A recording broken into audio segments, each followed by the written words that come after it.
Hello,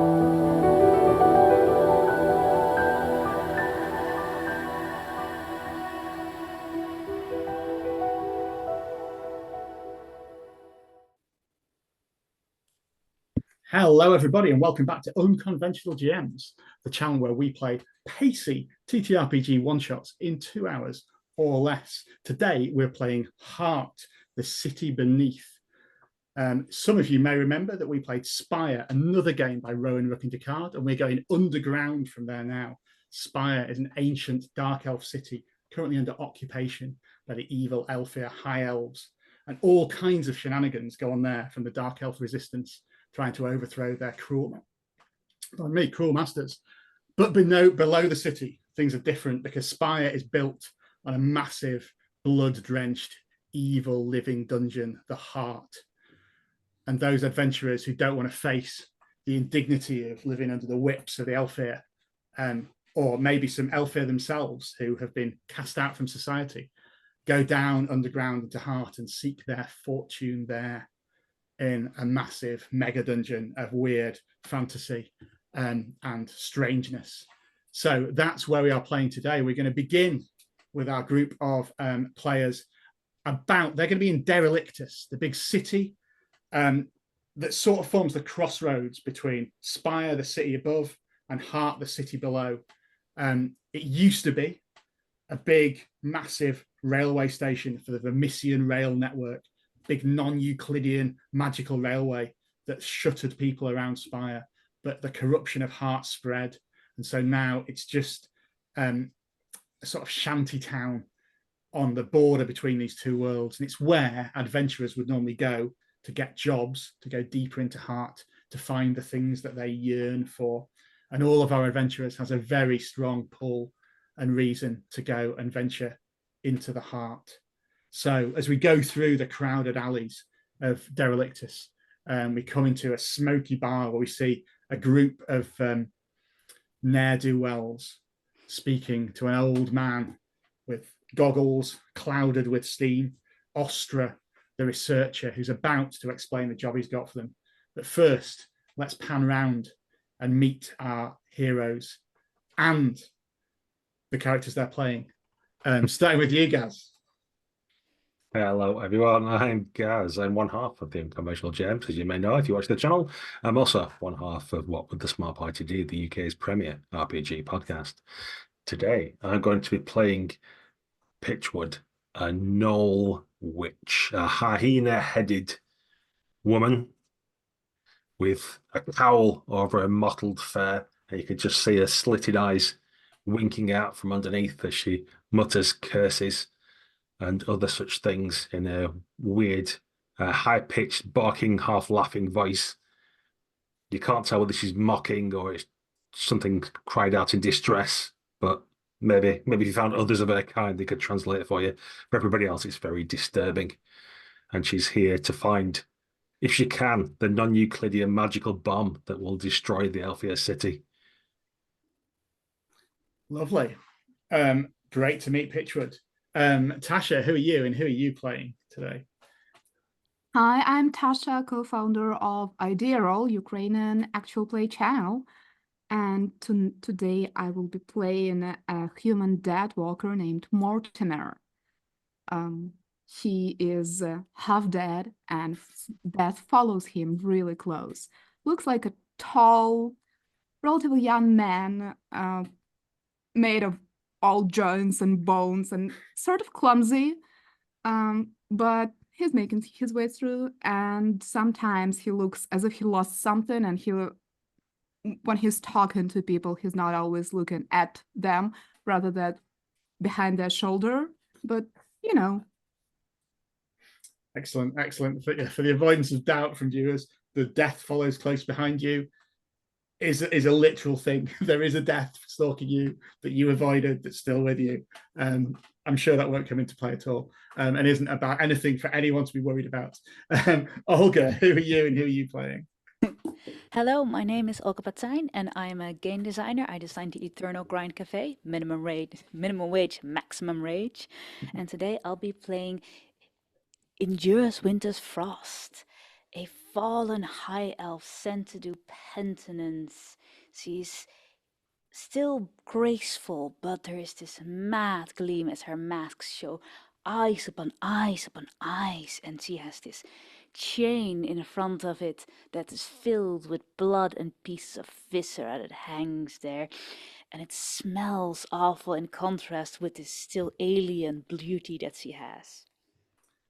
Lovely. And finally, Sebastian, who are you playing?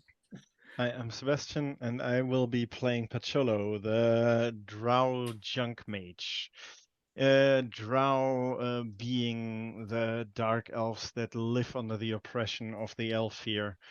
And after having to, well, snitch on his brethren and be in service of the Elfir, you see this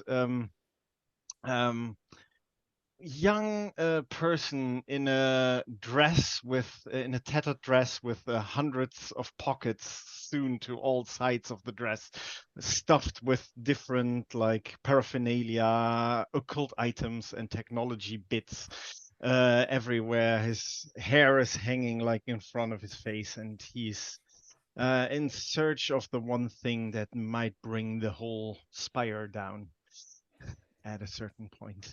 Lovely, lovely. And facing you is this man of indeterminate age. He's certainly at least middle-aged, but he could be any age from 40 to maybe 80. He's a human, which for most of you in Heart and Spire means he's staggeringly, depressingly short-lived, because he's not an elf or a gnoll. But somehow in his years, you know that this man, Ostra, is a famous researcher of heart. And as he looks around through his smoky goggles, he takes stock of everything that you've described and says, yes, you look like exactly the kind of people I'm looking for. This is the perfect task for you. You'll have heard, I'm sure, of the Beast of Hang Station. And he sort of pulls back, and on screen, if we were watching it, we'd like zoom up and see a little cartoon of him describing this. It says it's an ancient, when Heart was still inhabited by the High Elves, it was a tourist attraction, a great, beautiful underground sea with all kinds of animals in there. But there's only one animal now, and the corruption of the heart has got to it. It sleeps deep, deep in the water, low in the heart, as far as tier 2. I need you to take me to it. I need you to take me to it because, and he pulls you all closer, like viscera and whatever paraphernalia you've got hanging from your faces.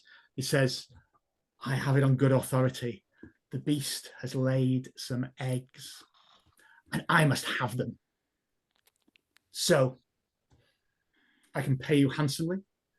You will take me first to one of the stopping points on the way there, where we can gather supplies to transport these back, and then deep to Hang Station, where we'll harvest the eggs from this beast while it's still fast asleep, and then take it back here, where they'll fetch a great price to the mad researchers who would experiment with them. Tell me, what does that sound like to you, Noel? Pitchford looks up with a ring of fermented dog's milk around her muzzle from where she's been drinking out of her shallow plate, lapping it up. An egg, you say? Surely there'll be one for me, maybe 2. I don't need money. But beast eggs, oh, and she licks her lips. Says, I believe the research, and you seem like I believe the research in that they do spawn, so there may be many. I'm sure we can negotiate a deal. To you, what say the rest of you? Is this your leader? He sort of gestures to the remaining 3 of you. Does Pitchwood speak for you all? Yep. Of course I do. Look at them. Look how eager they are. For now. He opens a little notebook and says, 4 eggs. A little tally. Sounds omelette to me. He says, well, we can sort out the needs of anyone. I've got to keep a tally because we'll need some supplies when we get to the halfway point. There are 2 routes, he says, to Hang Station. We need to leave Derelictus and cross the upper levels of the Spire too. I'm no navigator, but I do know some of the ways here. So I'll be reliant on you to find the way and avoid any of the dangers that we might on here. I'll, of course, accompany you with words of wisdom and advice and help you be as much assistance as you can. But things like heavy lifting and, you know, moving stuff around, I'll need your help with that, really. I could go myself, but I'm getting on a little bit. He says you can go to, there's two routes.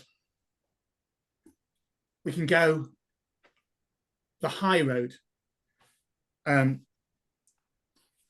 towards Hang Station, the original viewing platform to view this beast. We'll take some of the old rail lines of the Vervisian railways. There might be a train we can catch somewhere along there that still runs, but through the towering ruins at the top end. But we could also go the low route and wade through the warrens to Sump Station, which will take us to the very foot of the beast and where the edge of the lake where it resides. He says, I'm very easy to go. I'm happy to go either way. It's whether you would rather walk through terrifying, dazzling heights haunted by occult technologies, or wade through dangerous, blood-thick waters inhabited by strange beasts. As I say, I'm easy. It's up to you. Oh, the water sound interesting to me. Who doesn't like wading through bloody waters? I say, my eyes sparkling. Well, the drowned queen loves me some water, so yes, let's walk through the water. If it's Plus- laying eggs, they're about to go out to the cloaca, and that's the bottom end of the beast. There's no point being at the top end. That's not where the eggs come from. Yeah, exactly. Well, you say you're easy, but your shadow says otherwise. Your shadow is definitely pro-water route. Water is dark as blood. Yes, it is, isn't it? Yes. Mm-hmm. Maybe we find some drowned bodies there. Ooh, can I eat them? Certainly. Awesome. They should be quite tasty. They are sappy. Share and share alike. We've discussed this, team. He says, well, we are on quite a tight schedule. You'll be dead soon, won't you? I'll pat him on the shoulder. I'm hopefully not. He says, but the almanacs that I consulted are in the public domain. So I should warn you, it's possible there are other hunters and researchers that maybe don't share the academic rigors that our party will do. It's okay. And the We'll high eat them ethical too. standards we'll be using to recover these eggs for science. See, there will be drowned bodies there. Exactly. I knew you were the people for the job, he says. So you've got a moment now. He's wanting to set off sort of as soon as possible. There is a chance, if you want to, if there's anything you think you might want to get to prepare for this journey, you could try and look around Derelictus and you'd probably make a roll to try and get it. In heart, equipment and resources are pretty freeform. They've got a dice roll value. That's the amount of stress they do when you use them in something useful, or the amount of resources that you can trade them with for some traders. And when you reach the sort of midpoint, you're going to get a chance to trade some stuff from there. So is there anything specific that you might think you want to do? And feel free, as you'll know, and if any viewers have watched literally any of these games on the channel at all, it's up to you. You can make it up. I've not got an equipment list here that I'm going to consult. So I was busy reaching around for a PDF.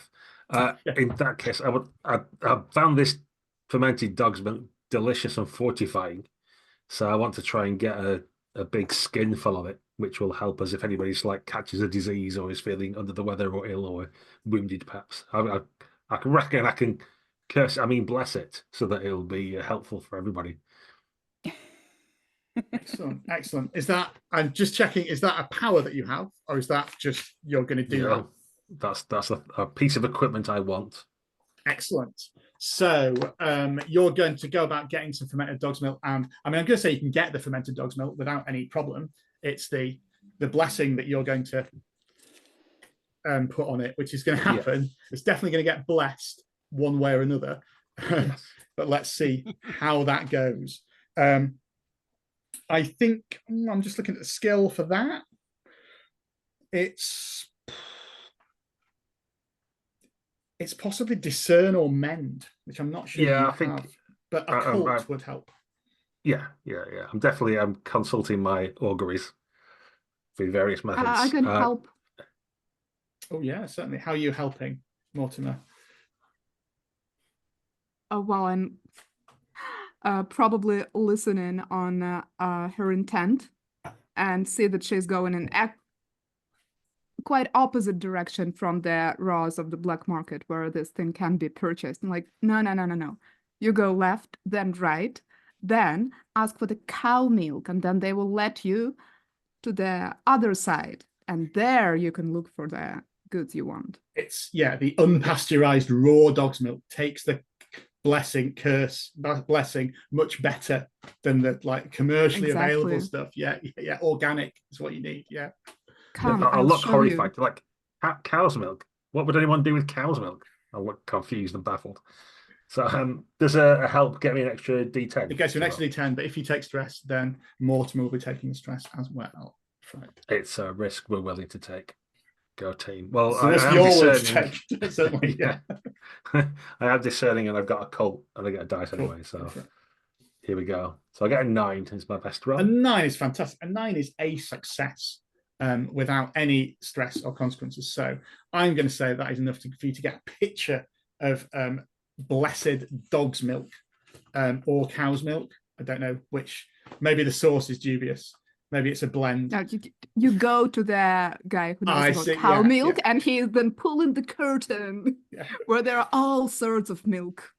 Yeah. It's a loud, like, barking sound from behind it as he milks it. Milks the cow from there. Yeah. Excellent. That'll be worth a D6. And I'm going to say it's probably, we can work out how it does. It's probably going to sort of that'll heal stress, but I'm happy for us to leave it and say it. We can work out what kind of stress it heals depending on how the blessing works. Excellent. So with that, unless there's anything else you want to supply, we could set off. I think we need a fish net and something to carry those eggs you all want. You know, eggs are quite breakable. Yeah, I was thinking of like, how do you call these fish nets on a stick that you use on the beach to catch the small fishes? Fish net on a stick. Keeps the thing you've caught a long way away from you. Yeah, exactly. These kind of things. Know why plus, it's useful to fish out all kinds of things in the water if we are walking through the water anyways. Or hit someone with a stick. Or hit somebody with a stick. Excellent. Or put the net on their head and then beat on the head. That also works. We definitely need one of those. Excellent. And go on. Could I find some harpoon arrows?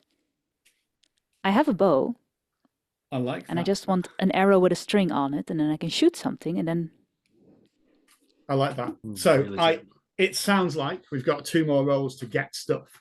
Obviously, you might get stressed on this. It sounds like Mortimer and Pacholo are trying to get some fishing gear, which might actually be something that's useful in the delve that you're about to do because you're actually wading through water. So it might be something, it could be equipment that you could use in that delve to be a bit more effective. In terms of, you were trying to source it really, weren't you? So it's probably going to be compel. And I guess I'd let you use haven because you are in a place of relative civilization, or wild. And the same thing, one of you can roll, the other one can help is probably the way to do it because you seem to both be doing that together and you'll get a kit of them for everyone. I was wondering if I could use technology for that. To buy more advanced kind of fishing gear. More advanced stick? So I'm gonna say no. Technology tends to be like a bad thing. Technology tends to be when you're in the ancient technologies of Spire. Oh. Not things that you can control. It's like there's this big machine trying to kill me. How am I going to deal with that? That's what it gives you an advantage in. Okay. So the haven would cover the sort of normal civilization trappings, if you see what I mean. Yeah, Mortimer, do you want to try it or should I? Well, I do not have any of the mentioned skills, but I'm willing neither, to try. So I will just roll. Yeah, why don't you roll 2d10 then? We'll see how it goes. Well, that is a 3 and a 1. Ooh, I guess that we're trying to get this equipment from the milk guy, and he does not know what we want from him. I mean, Look, while we're here, this guy has a trench coat with all kinds of stuff inside. You've got a picture of fish milk. I don't know how that works, but he somehow sold you. So what is happening now? What I know what's happening. You have got some fishing gear. You have got some equipment. It's not, unfortunately, going to be immediately useful for what you need. It's not. You can use it, but it's going to be narrative rather than something that gives you an advantage. And you are going to take some stress. It's just going to be a D4 stress. I'm going to probably make you take this to Fallout, not Fallout, to Fortune. And I think that what happens is somehow, and you maybe want to describe how this happens, one of you has to like let slip what you're wanting this for in the conversation. And so maybe you've let slip that you might be going after a great beast, and we see some shadowy figures in the background listening in and thinking what's going on. It is just going to be 2 points of fortune stress. I don't think any of you have any protection for that, so I just need to roll for each of you to see if you take Fallout. So Mortimer, you're fine, and Pacholi, you're fine as well. Okay, but you've got 2 points of stress on that I need to, as you feel your luck evaporate a little from there. Let's cut to Endures Winter's Frost. You were looking for a harpoon arrow, I believe. Yes. So again, it's probably compel would be what you might use to do to find that. You could use hunt as well, I'll let you, because you're getting an arrow. And it's haven, really. I think you're trying to get a trapping of civilization. Wild is possible as well, I guess. Yeah. I will go for hunt Go for it. the other one. And I have a 10. Fantastic. So that would actually be a critical. Let me just remind myself what that actually means. Would that be a bushel of arrows, harpoon arrows? I think, well, what it normally does is it increases the dice by 1 step. So I'm going to rule that your harpoon arrows that you've got, which are sort of one use, but you've got a few of them, are going to be D8 instead of D6, which is what you'd normally find. Now, if you're using with your bow, which I think is already D10 sometimes, you get to roll both and take the highest. So or you could use them for a sort of delve task where harpoon arrows might let you swing across or something, if that makes sense. Cool. Thank you. Okay, so let's flash cut now to us setting off. You see the airy route as Ostra looks up towards the high route going up the Venetian railways that looks all like pristine and safe and shiny. He glances up there and then looks back down and opens up the gate, and you're almost immediately in sort of ankle deep water and begin the trudge towards Sump Station, towards the lake. You're in tier 1 of heart now as you've left Derelictus.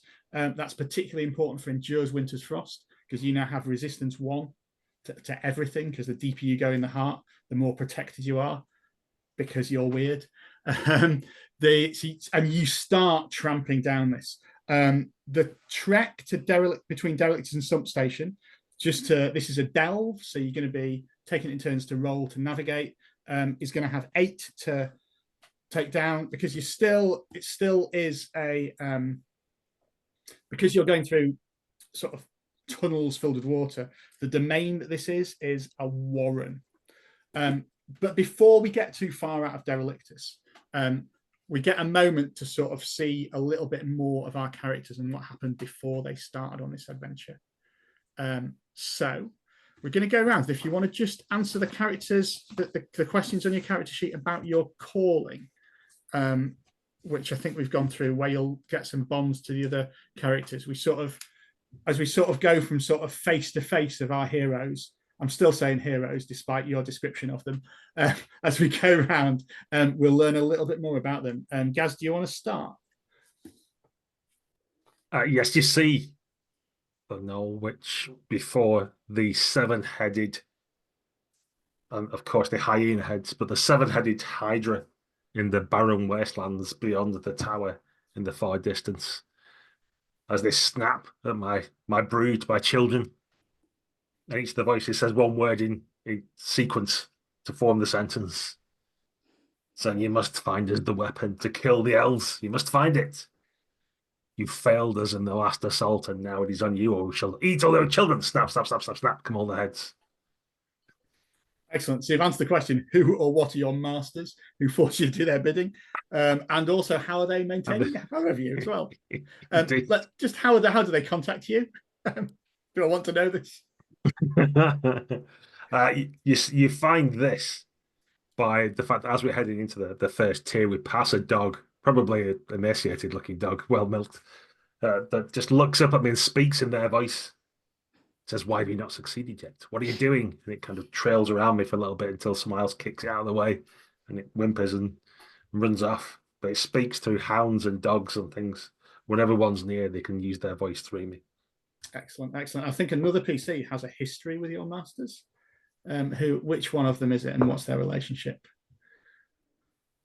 It is Endures Winter's Frost, who was part of the army that I failed to defeat. And she was the one that ultimately turned us back and made us fail. Right, we'll leave it up in the air whether Endures Winter's Frost knows this or not. You remember her. Yeah. You can't forget that mask. That's a really distinctive mask. Yeah.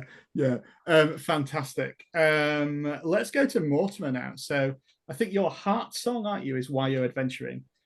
So I think your questions are what images do you see when you dream of the heart at the center of this?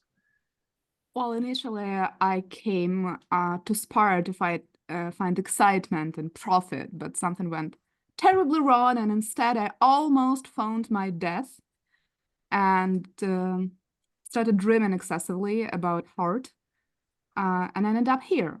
When I dream about heart, I see three vivid images, them being new moon, cornfields, and circling staircase going down. So I followed my call and went down and down and down to the heart, still trying to find something that excites me, but not being quite myself anymore. Yes, it's like you're dead inside and also outside, it turns out as well. The heart has touched me, and I can now see the shadows of creatures around me living their own life, sometimes giving me the hints, sometimes just playing with me, giving wrong directions and ideas, which is why I'm always trying to see how people's shadows behave, and if that corresponds to what their masters are saying or doing. Yeah. And actually, at least once, I think that me and Pacholo managed to observe the same thing. He saw the shadow of one of the creatures moving differently and giving us signs about something its master was trying to conceal. And Pacholo was really impressed to the extent that he couldn't speak for some time. And then he got really irritated because I think he's after searching some wisdom or something, and he realized he could have tried to communicate with that shadow and ask it for some questions, answers, but he failed. He lost the chance and was irritated with himself. Lovely, lovely. Our high elf endures winter's frosts. You're penitent. That's why you have to adventure here. What's your order that you betrayed that made you have to adventure down here? I was part of the Order of the Starless Sea, and it is a dark one. And my role in that order was to be the observer. I am the observer of truths and events. I am the chronicler of life and death. I am there to stand and to witness everything. What you saw in the wall was me at the front with a quill more than a weapon, and I was taking notes while blood was splashing over my face. And I was completely unfazed, but our God is an angry one. And it wanted a sacrifice, and it wanted me to observe the sacrifice. So I had to watch how they killed my husband. And I sacrificed to the gods themselves. And I got very, very, very angry. So I blackmailed, tricked a little junk mage to help me. Because they have these beautiful cooling saunas. With a little help of that junk mage, I cooked the higher-ups of my order. And I observed them as they boiled in their own blood. You know what I did then? Because what is a better observation than sight? It's taste. So I ate them. Lovely. And you're a cleaver. That is how you get your powers now, by eating Yes. things. So you've answered one of the questions. Pacello was present your betrayal. This is the hardest question based on the group we've had of anyone. You look up to one of the other PCs as an example of how to live your life. Good luck with this. Like, I don't know who you're going to choose. It's got to be a PC as well. It can't be the researcher or the dog that you've just seen. Like, it's got to be someone here in the room. I think I admire Pitchwood because she's so incredibly driven and seems such purpose, and she keeps looking at me, so she must think I'm special. Lovely, lovely. I mean, she also eats a lot of weird stuff too. I I guess know. that's the one thing you've got in common. We can be culinary best friends, Pitchwood. Excellent, excellent. Finally, Pacholo, you are seeking enlightenment in heart. So what impossible thing are you trying to accomplish in the city beneath? And then you've got a couple of PC questions as well, I think. Well, since I worked as a sort of betrayer, was forced to work for the Elfir as a betrayer of my own people, and then was betrayed by the Elfir themselves, I just don't see any point of the Spire existing any longer anyways. And I read in some ancient tomes that once in 1,000 years the heart actually behaves like a heart and beats, and that will shake the entire Spire and might even topple it with the people and all. So my whole scheme and plan and wish is to delve down into the depths to find what is blocking the heart from beating and making this whole cavernous structure plus the spire on top of it shake, tumble, and fall. A noble quest, no doubt, but one not without danger. If you succeed, I suspect. Fantastic. Somebody's been invaluable in your journey so far. Which PC is it, and what have you learned from them? I think Mortimer has shown me that even death cannot stop me in my quest. Like it is like the thing that just drives me forward. Normally I would just go out and like sizzle out like some small flame in an ocean, but Mortimer has shown me that even a small flame can make like a huge fire just with the right ingredients. So that is what I'm trying to do, and yeah, I think that summarizes that part quite nicely. Excellent, excellent. And there's a final one. So one PC is hiding secrets from you. Who do you suspect this is? Oh, I definitely suspect Endure Winter's Frost to have something. Seems legit, yeah. Yeah, she definitely has something to hide. I don't trust her in the beginning, and why would any one of the Elfir go down here other to just sabotage my mission? She knows something. She's definitely not trustworthy at all. That's why I keep saving your life. Exactly that's why. Yeah. And I mean, you also saw her eat all those people as well. There was that at the start. Oh, cool. They're just like pickled and brined nicely in the salt water that is down here. So lovely, lovely, excellent. So we're into a delve. This one's got a resistance of 8, and for you to get to Sump Station, the sort of staging point before you get to the lake where the beast is. So you'll have a sort of pause there. So how this works is we choose someone to navigate, to sort of lead the thing, the navigation, do a bit of description about what you're doing. Normally, the skill you'd roll for this would be Delve, and the domain that you're in, as we've said, is a warren. And the same rules about helping apply. So put a bit of, I mean, if anyone wants to shout, wants to be the first one to take the lead, it doesn't say in the book, but the way I do it is we probably take it in turns because it just makes sense when you do a skill challenge like this that everyone takes their turn to it. But if people want to help, they can as well with the same provisor. Give a bit of like describe how you're helping, and you'll take any stress as well if we roll it. So anyone want to take the lead? I mean, it probably, without being too gamey about it, if anyone's got Delve or Warren, they'd be the good people to start, basically. I've got Del. It might make sense for Mortimer to start them. I'm so glad you Let's chose look this at route. Let's look at the archivist and go, you know, he said we were the perfect people for this job. Excellent. People can help you. It's fine. They'll help you. Yes.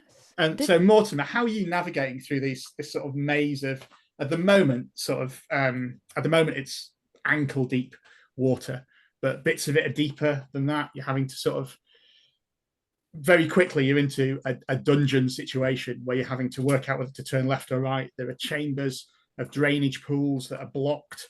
You see strange beasts in the water. What are you using to navigate to try and get towards the station? A stick.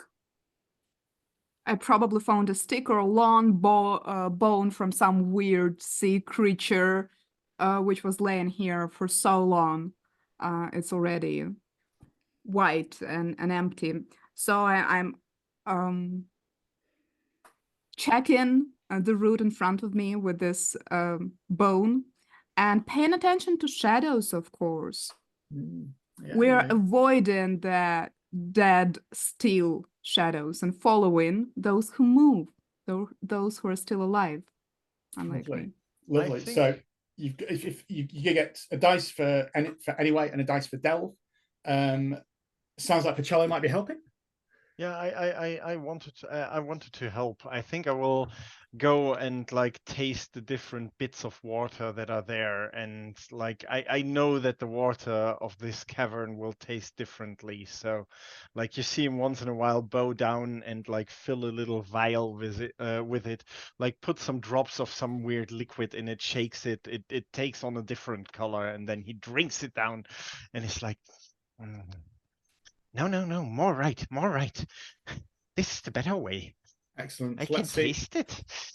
Let's see how that goes. So, Tasha, if you want to roll 3 dice, and we're just looking for the highest one. 3 to 10, right? Yeah.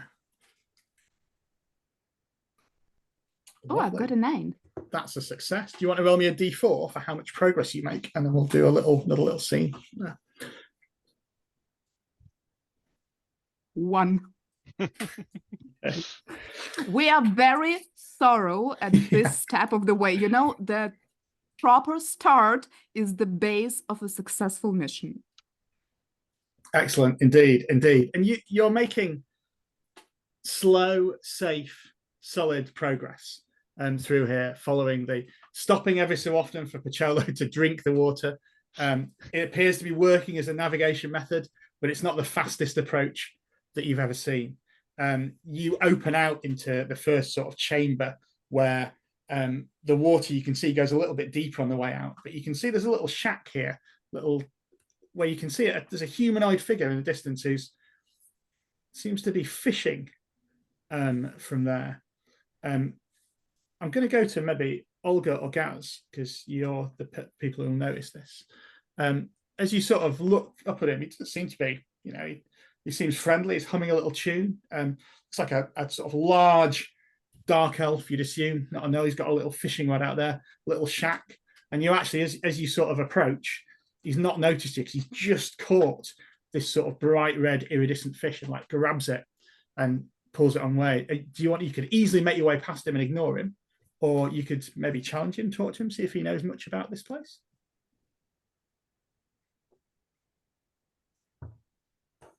I've not much time for him, but if you wish to harass him, you could do. Are you hungry, elf? Do you need a snack? I'll say, looking directly at the elf, not at the fish.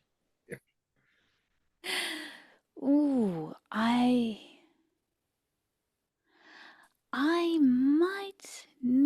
something, yes. And I walk up next to him and I run my fingers through his little hair, pull it back and say, hello. And I hang with my facet mask tassels in his face. He And goes, then "Ah!" I throws a fish out and it scampers out into the water. And I say, we would like to buy some fish. There's one just here. Oh. Can you get it again? I usually can. I know the eddies and the rhythm of the river down here. Oh. Which way it goes. Excellent. And maybe while we need some information. I have my talented dead friend or almost dead friend Mortimer who's looking for directions. So can you talk and fish at the same time? I would be ever so grateful. Oh, I can, but I get so hungry for food that isn't fish and interesting things. Maybe we could do a deal. Elf? And I smile, and there's I have fangs, I have rows, I have shock, I have fangs behind my fangs. Excellent. I think this might be a roll to see if you can get what you want out of him. I mean, so set the stakes a little bit. Sounds like you're trying to intimidate him a little bit. That's the vibe I'm getting. Just a touch. Nice. Which would normally be compel. Yes, I don't have anything to add to that. So I'll just roll and hope my fingers crossed. Someone can help if you want to. That's the other thing you can try and see. What's at stake is whether it'll actually help you and give you some. I don't know. I already rolled my first roll. So I don't know if that influenced the choice. Too late now. Too late. Let's go for it. Yeah. It says, maybe you don't know anything. I'll get you a fish. You're going to take some stress from this as he sort of gestures for you to sit down and the rest of you to maybe just stay stock still in the water. And there's a moment of complete silence as he just casts out from it. And I'll just give you some stress, Olga. Now, you're going to take 4. It's going to be echo fallout, actually. Interesting. So that'll be 3 that goes through your protection. Let me just check if you get, sorry, it's stress, not fallout. Let me just check if you get some fallout from that as well. No, you don't. You are fine. So what happens? The rest of you don't witness this, but as you stare into where he is fishing, the fish that approaches him and that he pulls out of it, as you look into it, you see the faces of the people you left behind, or the people you had to record from there. And this bright red fish, it suddenly looks as if the heart is here and knows why you are here. And it seems the fish's mouth seems to whisper to you, we recorded it too. We remember too. It's not just you that remembers.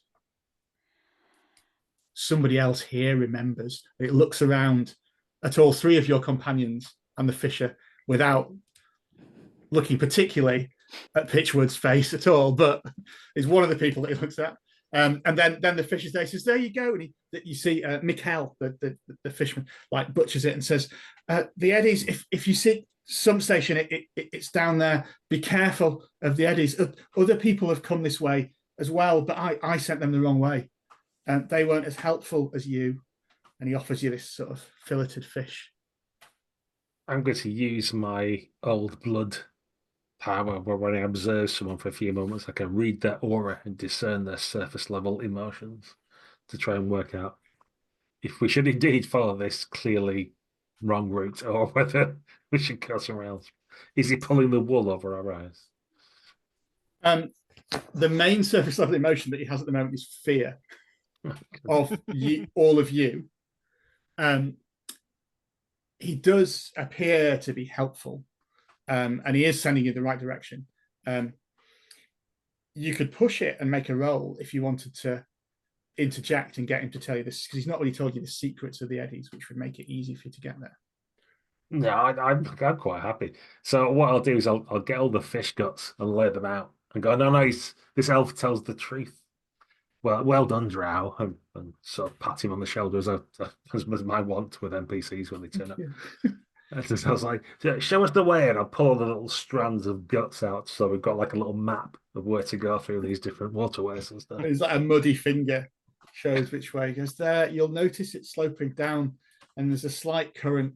The fish. Oh, these are where this bladder is, are they? Oh, yeah, just spurts out of it as he points to it. And then like slips off the water. Another fish like comes out of the water and starts eating it. And he has to like bite it. A frog jumps up. Says, yeah, just there. But he says others did come. I sent them the wrong way. So you're not sure if he's telling the truth there, or whether he was just as easily intimidated by them. I tell him, thank you. You have been observed. And I take one of my rings from my tassels, my metal tassel mask, and I pull it off, and it has a golden eye on it, and I hand it to him. And I look so happy handing it to him. Thank you, I guess. Like, pretends to keep it safe. It looks up to all the world like he's going to, like, this is going to be thrown into the deepest, darkest part of the water as soon as he gets a chance. I'll treasure this. Okay, and you can then make your way further. So the last delve roll was made by Mortimer, with some assistance from Pacholo. So you have now, though, I'm going to let you use wild if you want, because you've got a bit of information about the fish and the currents. It's not enough to give you a boon, which would give you just an automatic sort of D6 against the resistance. But if you've got wild, you could use that to help you navigate from here. And probably it would be Pitchwood or Endures Winter's Frost that might lead this next part if we're going to take it in turns. I could eat a fish that would give me a domain of something that I ate. Would that be wild by any chance? Certainly would be, yeah. I mean, or Warren. It could give you Warren because you're in a Warren as well. Yes, you have a fish that you've just been given as well, so it fits quite well, actually. So I eat it, and I observe while I eat it. I observe the travels the fish made and how it went from brackish water to sweet water and back, and where it lays its eggs, and it thinks that it fears the big monsters. And that gives me 2 dice. Would you like to help, Pitchwood, or do you not trust the crazy lady? Oh, I'll be helping. Yeah. I'm catching whatever I can in the water and pulling its guts out to make sure we're still going in the right direction. It's like you don't trust me, Pitchwood. Excellent. Let's see if this similarly is careful and slow. So roll dice. Great. There's a reason I don't trust you. The pancreas clearly said go left. Where are you going? Apparently this fish has an awful sense of direction. Okay, you all that happens is you don't make much progress. That's what happens. You're going to both take some fortune stress as you do this. So you're just going to both take 1 fortune stress. There is a chance, obviously, that you take fallout even from that. So I'll just roll quickly from that. So for Pitchwood, no. And Endures Winter's Frost, though, that will actually mean that you take some fallout. So what happens narratively is it's just slow going. And before long, you're waist deep at one point, and you're trying not only to try and get to where you need to go, but also to get out of this waist deep brackish water. There's still fish here. The things that you all feel like the things that are brushing against your legs are bigger than the fish that Mikkel was fishing out there from that. So not quite as good as this. So you're going to take some fallout. Let me just have a look at it. I'm not against the fallout, but I haven't had any fortune damage before. I had echo damage, and I have a protection of 1, so 1 damage means... Oh, sorry, you are dead right. Yeah, I apologize. You do not take any fallout because your protection to the heart saves you. You see, you don't take any stress from it. Yeah, apologies. So thank you. I don't know what Pitchwood's talking about. Doesn't your god love you? Mine does. I mean, you're still waist deep in water, but you haven't lost anything, basically. Oh! Okay, who wants to take the next go at trying to navigate towards substation? Oh, you're all. We are not making progress. We have to go faster. We have to swim. We have to swim like the fish. We maybe have like the fish, and I just dive in and swim forward with huge strokes, and most of the time lying on my back, pedaling with my feet. Fantastic. That sounds good. I'm just trying to work out what you're going to roll for that. I have no clue. It might be a D10. That might be it. Yeah, I think that's probably a D10 that you roll for that. Okay, I will roll 1d10. Can I help? Yeah, Before you- certainly.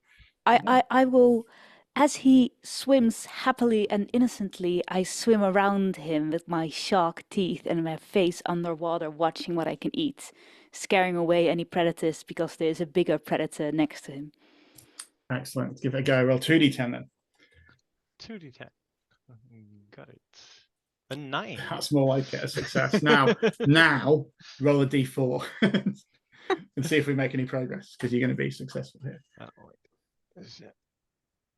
Plop a 4. That's more See, like swimming. Swimming is the way to go. it. Like It is the a lot fish. faster. Yeah.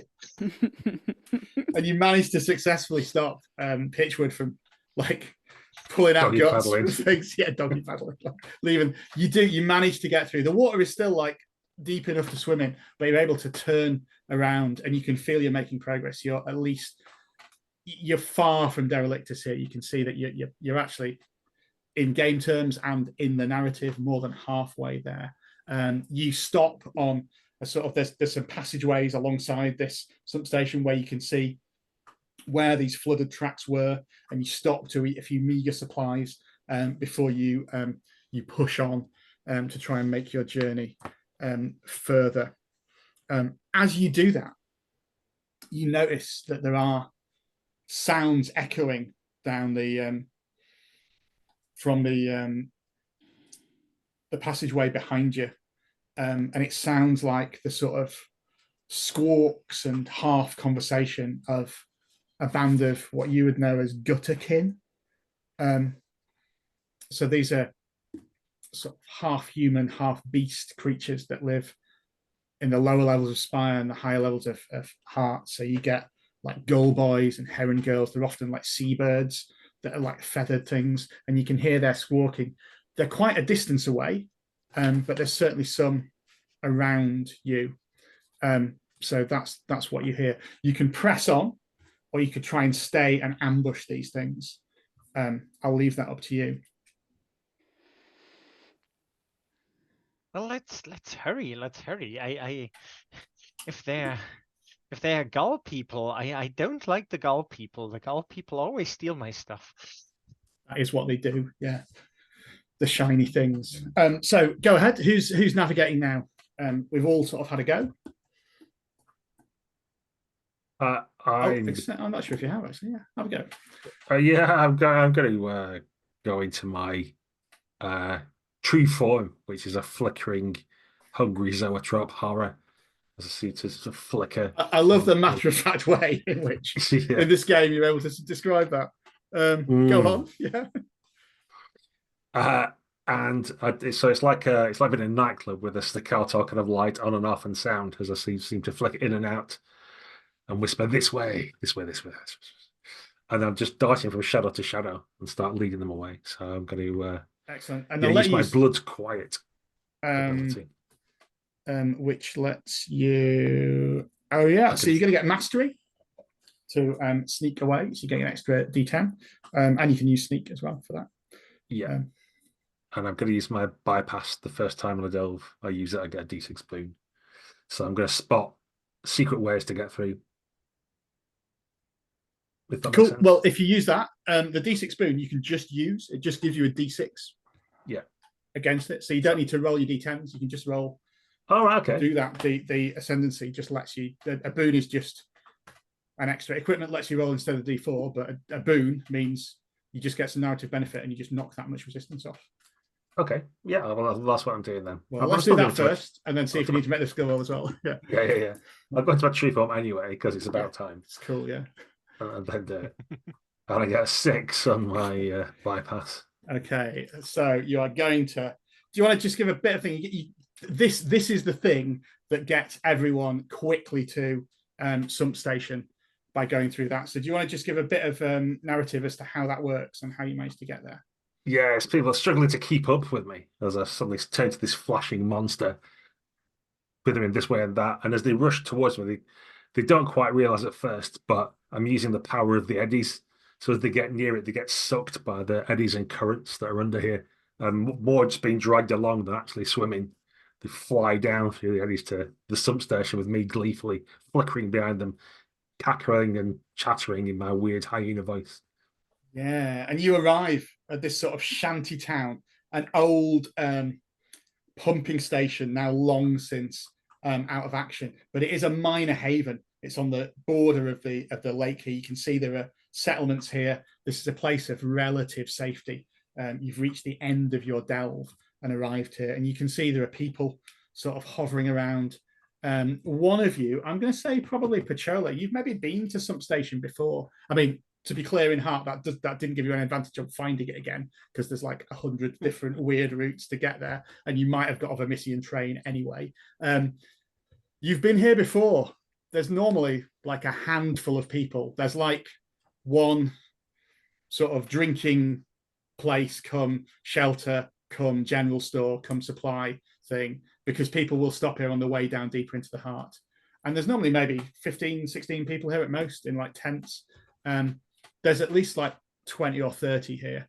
And it looks like there's been quite a bit of traffic. So as you arrive into this sort of busier bat of people and maybe try and dry yourselves off a little bit as you step out of the water, you have a moment to catch your breath. And in fact, so do we. So we're about the midpoint now. We're going to take quick 5-10 minutes break. We'll edit it out for you viewers at home, so you'll just see a few seconds, and we'll see you back on the other side of this.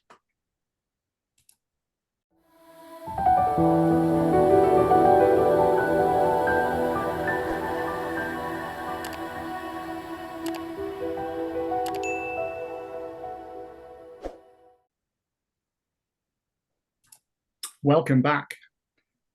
Our adventurers, our heroes, have arrived at Sump Station, where there's more people than usual, but they've managed to make it to the border of the lake, at which this great beast lies below Hang Station, in the hopes of harvesting its eggs. As you get there, Ostra, as he like pulls his Wellington boots off and sloughs out dark red brackish water from them, grunting and moaning all the time, he says, well, a chance to rest up. I'll get some supplies for us to harvest the eggs.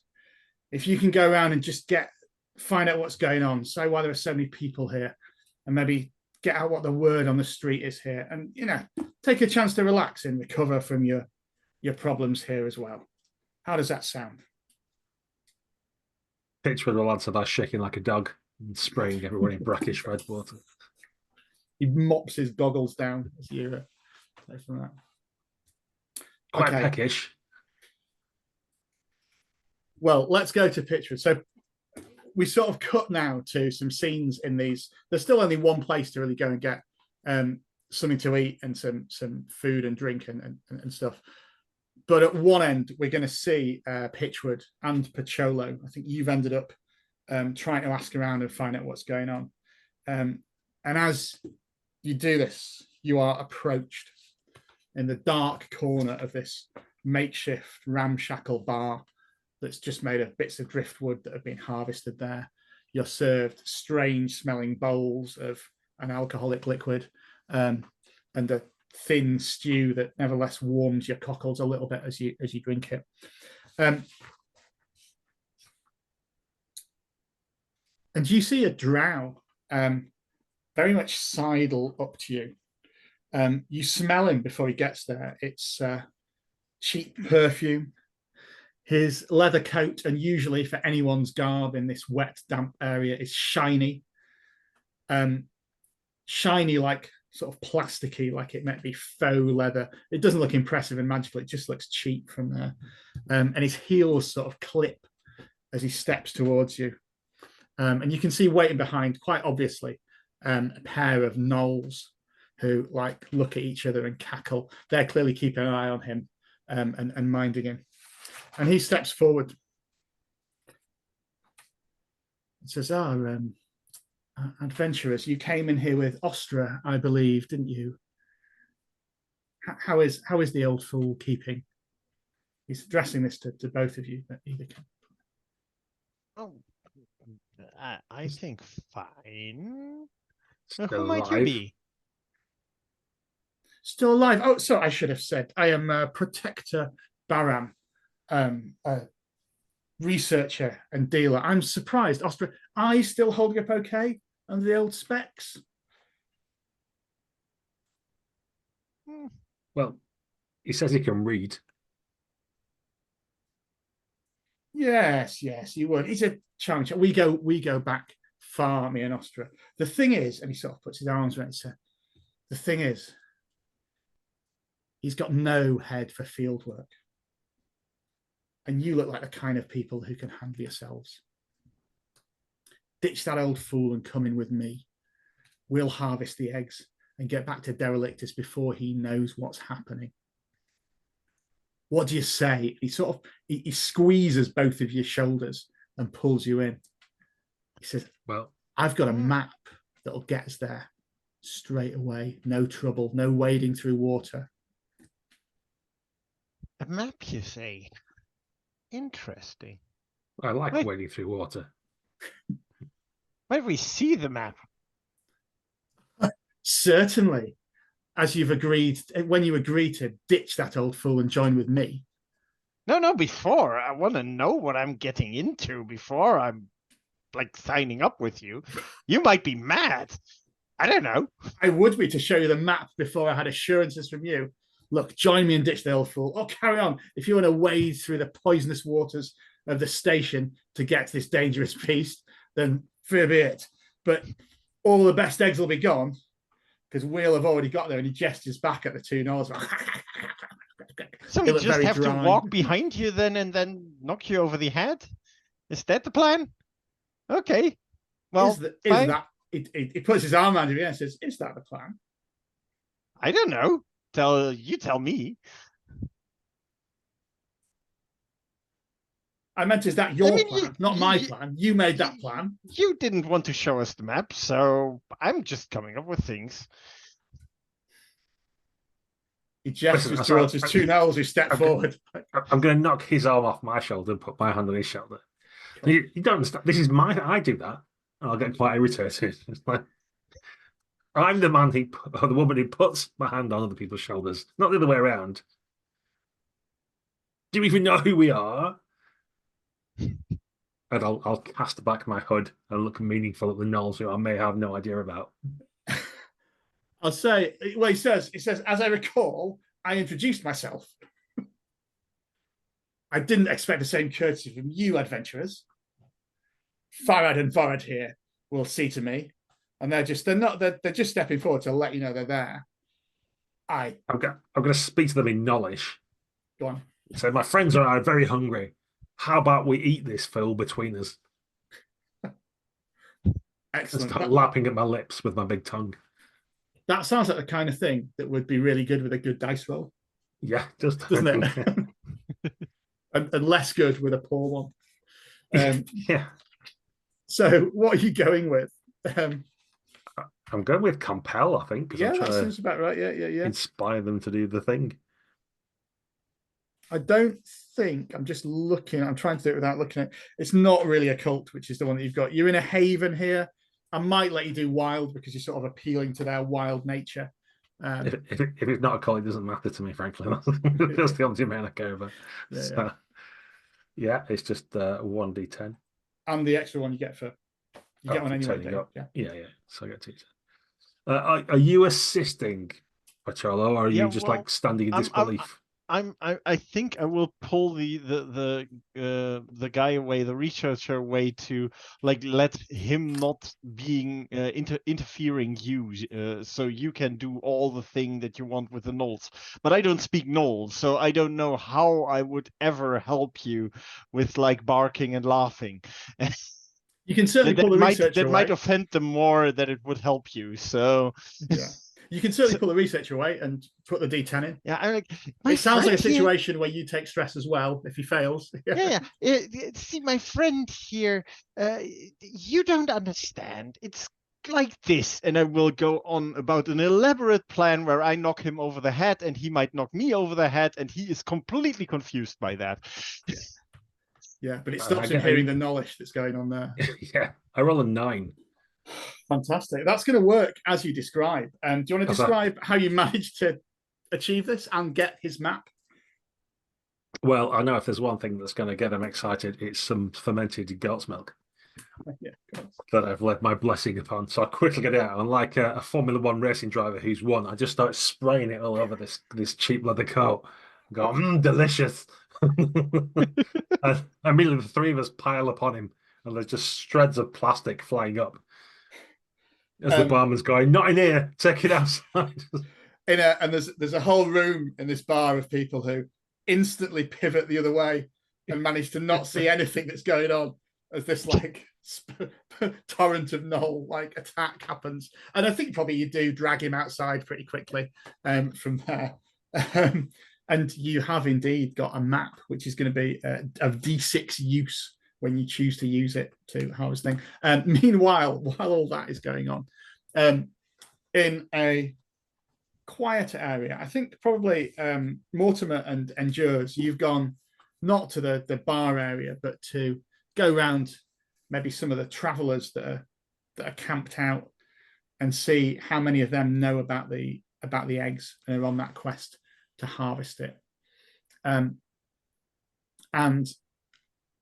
what is going to happen will depend on a dice roll that I'm going to ask you to make in a little bit, because as you're going from tent to tent, we see, as the viewers of this scene, but you might or might not see, the flash of some human-sized gull feathers as this gutterkin band has caught up with you and decided to jump you from there. So would one of you like to make a roll to try and detect and avoid this ambush?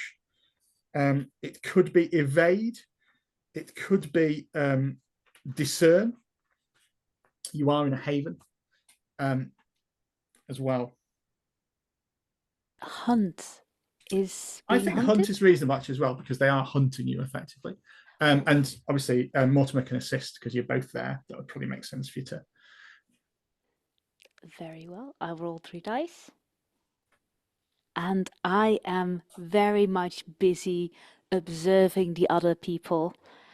I lure into tent. I wave when one of the eyes peeks around the corner, but very busy, very distracted. Okay, in a roll through of sort of a squawk of feathers being rolled around, you are laid upon by a trio of gullmen led by John Jack the Gutterkin. As it was just a quick ambush thing, you're just going to take D4 stress to blood, each of you now, and then we'll go into a quick sort of combat thing. They have the advantage, but you also know that Gutterkin are sort of, they're opportunists. Although they outnumber you, a sight of real power, they might run away. So you'll see. But you're going to take some blood stress. So do you want to each take 1 blood stress, which is nothing to you, Endures, because of your protection. But Mortimer, that is potentially going to give you some fallout because your stress has gone up to 3. But no, yeah, you managed to right yourselves as these 3 gullmen jump you.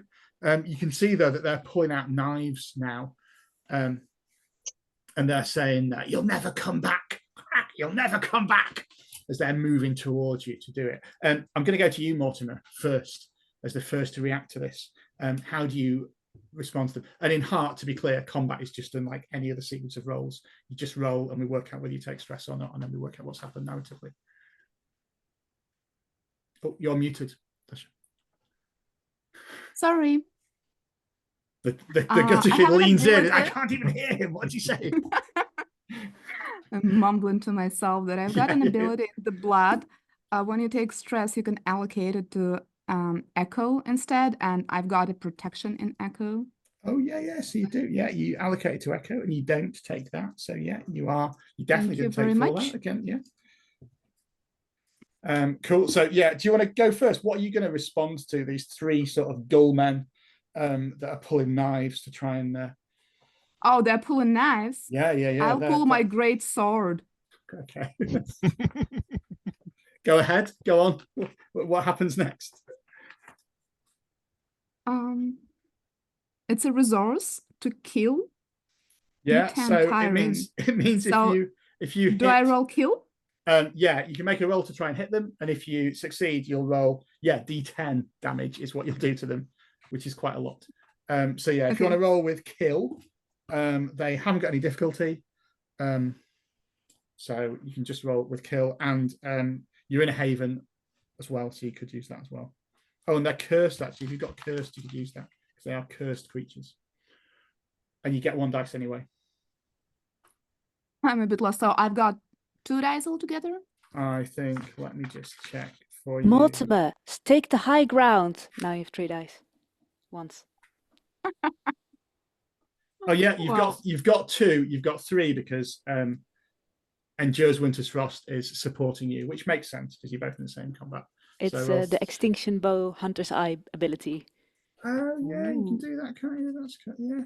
Well, I didn't do great. Excellent. So 6 is a success. That's fine. So you are going to take some stress, but you are going to do the damage. So do you want to roll your D10? And I'll roll your stress, which is now going to be D6. I've got the knives out.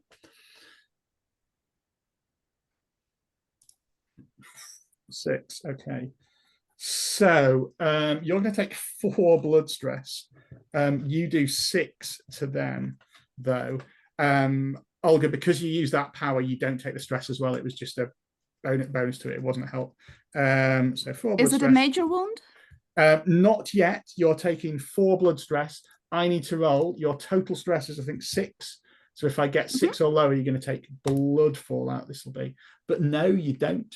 You don't take fallout because I got 7. So they jump on you and they're trying to get a blow in with that. But you manage, I think with that 8, you managed to finish off one of them completely, who just sort of flops in a heap of feathers on the floor. The other 2 are looking a little bit sheepish, like they might try and press the advantage. But if this is going quite badly for them, their heart isn't really into it. They're like, just tell us where the eggs are. Squawk. Olga, what does Endures Winter's Frost do to them now? She takes her cleaver and she runs up to them and she says, I see you. And and I have cursed and kill and hunt. So I think 3's the max. Okay, yeah, I was wondering if that was intimidate, but then the cleaver gets used. Yeah, yeah. Cool, go for it. I have a 9. That's a success. Do you want to roll your stress for the cleaver? And that's the 8. It also has the kill tag and the brutal tag. And the brutal was when you roll twice and get the higher result. So yeah, roll 2d8 and get the highest one from that. And what did the kill tag do again? That just means it does kill stress. You can use it to kill things, basically. You Well, get like I do kill, 6 delve, and damage. mend. That is more than enough to drive off and or kill these gutterkin. Do you want to just describe how you do it from there? Oh yes, this light like ballet dancer like runs gleefully forward and she chops off a head and she grabs it and she drinks the blood from it while she looks at the other one and says, I see you next. Okay. And at that, we cut back to Ostra, like rushing through, going, Pitchwood, Mortimer, Endures, Pachola, we need to go. We need to go. Time is of the essence for our secret mission. He looks around and we like pan around the town, and everyone's got the same like fishing gear and like waders and harvesting stuff of different things. There's lots of similar adventuring like groups around here. We should go. And he's like, because you're in. And us 4 covered in blood. Yeah, Bloody yeah. muscle. Yeah. He says we should go before it'd be first light tomorrow. Everyone's drinking and eating. They'll go tomorrow. We should go now before they arrive there. Well, we got a map. Oh, Excellent. How did you get that? Well, breakfast. He glances over at Pitchwood. I'll burp loudly. The other two gnolls, are they still with you? Is that like how we're doing this? Yeah, why not? Yeah. There's two. Yeah, there's two. Like, I think they took advantage of the offer, and they're quite like they're moving quite slowly and rubbing their bellies a little bit for this as they come that. But they're happy to tag along for security, as their previous employer has been eaten by them. I've told them there could be some eggs, so like, you know. Yeah. 6 eggs. Okay. So you've got to get out into the lake to this vast beast and try and harvest its eggs without overthinking it or to it because any idea is going to work. How are you going to get out there? There is a sort of observation platform above the lake that you could try and climb up to and get across and maybe lower yourself down on pulleys to get it out. Or you can see there's probably some like ramshackle boats you could get here. You could swim. That's always gone well in the past. And you can see there's various little groups, as I say, like you guys making these plans around. So maybe how are you thinking about getting onto this? I'm wondering if this is something that Pacholo, as the slightly more intellectual member of the group, might have a plan to address. I don't know. Yeah. Well, I think the biggest problem will be as soon as we go out on the lake, everybody else will see us go out on the lake, and then they all will run out on the lake. So we have to do it sneakily somehow, or sabotage all their boats. But there are a lot of boats, I suspect. We could do it in the dead of night, says Ostra. That is a wait until they plan. overeat and fall asleep. Glances over at the two gnolls who are like just nodding off already. Like on the bench to sit on. Yeah. They're letting you plan while they take a moment to digest. Yeah. I think going at night is a very smart plan indeed. No lanterns, just like in the night, on the water. Nobody will see us. Yes, and the beast will be probably asleep. I don't know. But probably. It slept for hundreds of years. It will be fine. As he looks, he opens this little almanac and you notice that it's very, very near the end of it. Hundreds of years so far. It's not unlike page 200 of that. I think, oh, well, yeah, it's probably fine. But yeah, we should definitely go soon. Yes. Yes, so let's take the boats, go out, and if we find any other boats, we just drill holes in them. Like, excellent. And yours can do all the work. She's good at slashing holes in things and cutting things, and Mortimer, of course, is also very good at it. And Pitchwood is so talented and so driven. Yeah, but Pitchwood has eaten. He shouldn't. You're stress amazing, himself. Pitchwood. This is also one of the problems. We shouldn't go swimming because our gnoll friends here have just eaten. It's always bad to swim when you've just eaten. There's a loud snore comes from one of them. The other one like elbows him in the ribs, and he starts. Ostra says, "I said, excellent plan. I should warn you. In the dark, he like taps his cloudy goggles. My eyes aren't what they used to be, so you have to watch out for me. Just make sure I don't. It's very important for the deal that part of the deal is that I get back. Okay." Alive.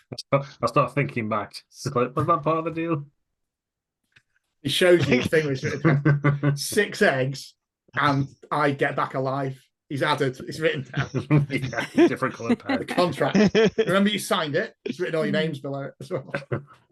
And Jules keeps looking at like the proposed sun that marks night and the moon and all the things that were normal perhaps in the tops of Spire, but these illusions that the Pauls apparently uphold. It's well so wonderful that they make up these concepts. Have you ever seen the sun, Mortimer? Yes, I have. Why do you ask? Oh, it's just that. It's not as exciting as the heart. I trust you. Okay, so and night and day are quite loose. So night sort of happens when everyone falls asleep, which is starting to happen now. There's already a few snores you can hear echo about them. So we see a rowboat, sort of large rowboat, sort of launch that you've managed to get, and we sort of see it from a distance over this vast lake, as you're sort of trying to navigate towards this beast, and we pan out and then pan back in, and we see this huge creature just barely rising and falling. Imagine a sort of red beached plesiosaur, but sort of 200 feet long.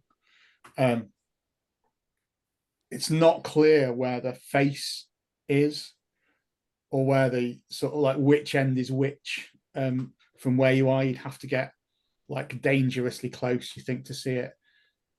But Ostra is, as he can't see anything in the dark now. Your eyes have sort of adjusted to it. It says in the middle of it is the egg sac. They'll be there. So just go into the middle, but be very gentle. Be very gentle. It's slept for hundreds of years. It might not be a great time to wake up. And as you get a little bit closer, you can see that although you haven't got any lights on, there are a few lights on around the beast. And you can see there's another boat that's already sort of almost at where the egg sacs are. Although you can't actually see the egg sacs. It looks as if they might be, they might be underwater, below its sort of belly. And high above, you can see the tinkling lights of Hang Station, which is the observation platform that the elves used. And you can see there's a couple of figures that are like rappelling. Is it rappelling down? I can't remember. You rappel up or down, whichever way it is. They're abseiling down. Is that right? I don't know. Yeah. They're on ropes and they're descending from there. They'll go right in again. It's just going to be like, what year is it all over again? And they're descending on ropes. You can see they've got like pickaxes and stuff. The guys that are creeping up in the boat have got nets. So we've got a moment as you huddle in. Ostralek tries to get you, says, we need to make a plan. He says, sorry, you need to make a plan. I can't see anything. Don't wake up the beast, and make sure I survive and get as many eggs as you, more than 6 eggs.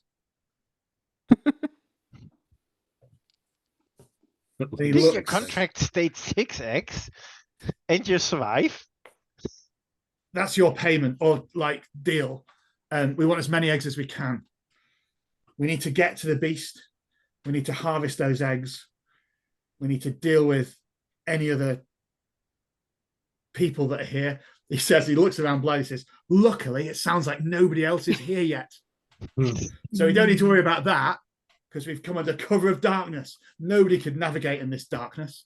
And then we need to get back. So, there's a moment of little make a plan thing. So feel free to do this in character or out of character, because obviously don't be awkward about it. Well, the first thing I want to do is cast an aura of ascendancy upon the whole scene so that it gains the occult domain. So I'm going to start weaving weird magical sigils in the air and pulling strange accoutrement out of my robes, and various fluids are splattered about the place to try and give the whole island and beast the occult. Yeah. Some sigils gently painted on it. Yeah.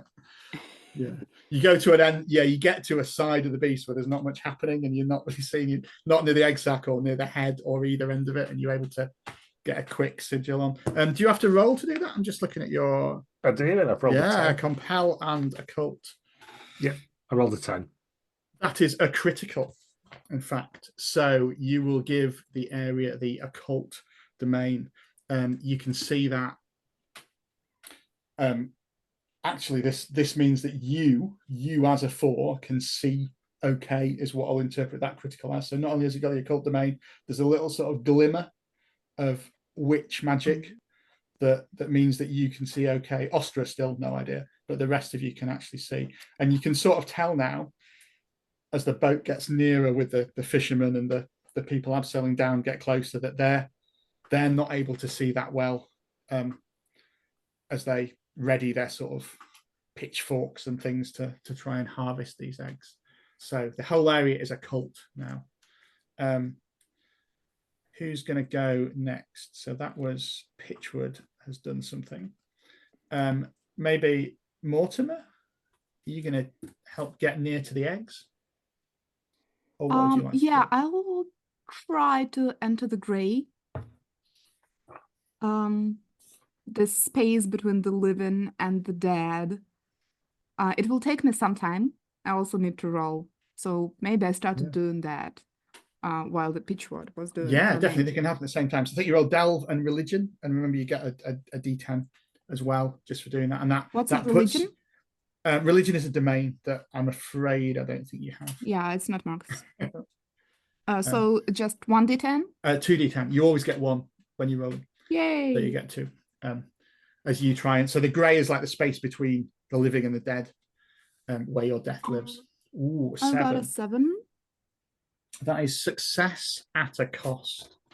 So you flicker into the grey, and you can see.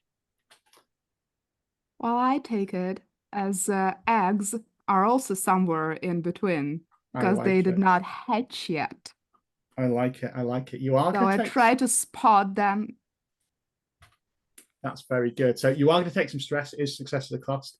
As you enter the grey, in fact, let's take this stress. You're going to take 2 echo stress, and your protection has already been used. So that takes you to 8. Let's just see. Ooh, you are going to take. So you're going to take some minor echo fallout from this. So the good news is that your echo stress you just took vanishes. And the other good news is you take minor echo fallout, which is one of your beats that you're trying to hit. So you would get an advance immediately, which for simplicity at this stage of the game, you can just get another skill or domain. You can also choose another power from the book if you've got it, but we'll see where that is. Minor echo fallout, though.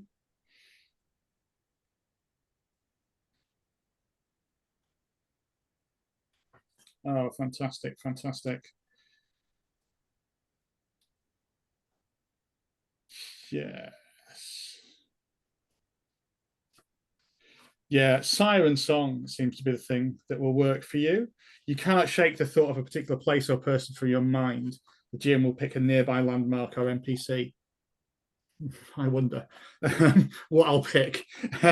If you do anything other than move towards it or remove obstacles in the path, the action becomes risky, so you get minus D10. So you enter the grey, and your theory is correct. You can see everybody that's around you is sort of flickering as living creatures. You can see your death behind you. They're really clear now. The shadows that you see normally are really clear. They're really talkative. The beast itself, it's like this massive thing of life, and that's sort of in the grey too. It's lived for so long, you just see it, but bright to your eyes. You can see about 30 feet and a little bit below the water as well. You'd have to dive in to get them. This bursting egg sac of new life ready to burst. This beast that has laid here inactive for so long. This is rebirth, and it calls to you. It sings to you, the heart, this thing, and you find it irresistible that those eggs are there, and you need to get as many as you can of it. Now, you don't have to. You can do other things, and obviously we'll still do it in turns, but you'll be risky if you do anything else that's not directly towards getting them for the rest of the scene, which means you get 1 less dice when you roll. So how does this look to the rest of the group? What do you do, and how do you communicate this to the rest of them? I think I sit quietly for about 10 minutes, and then I say, I see the eggs. They're right here. And when you turn to me, Mortimer does not look quite himself. It's merely a shadow of Mortimer as he used to be, as he currently is in the grey. And he just stands up, takes the fishnet, and dives in. Lovely. So is anyone following Mortimer? As Mortimer is now diving beneath the fish. Sure. Oh, I did say I see the eggs. Yeah.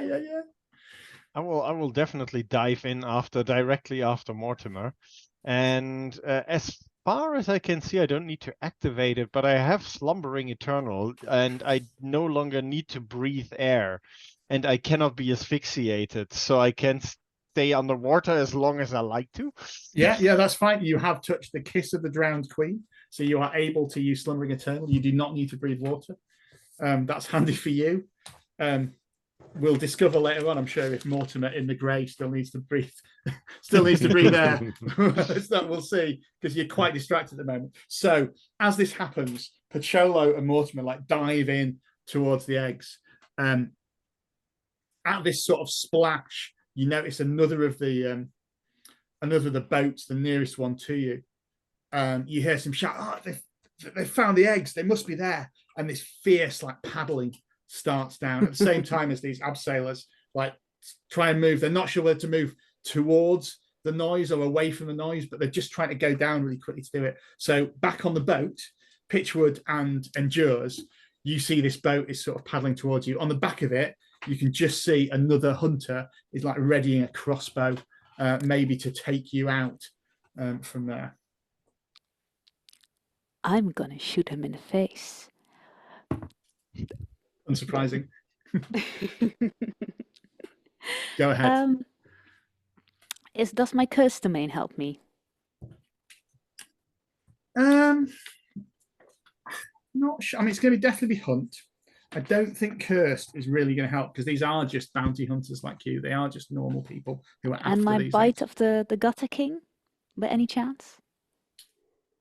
Remind me of the bite of the Gutter King.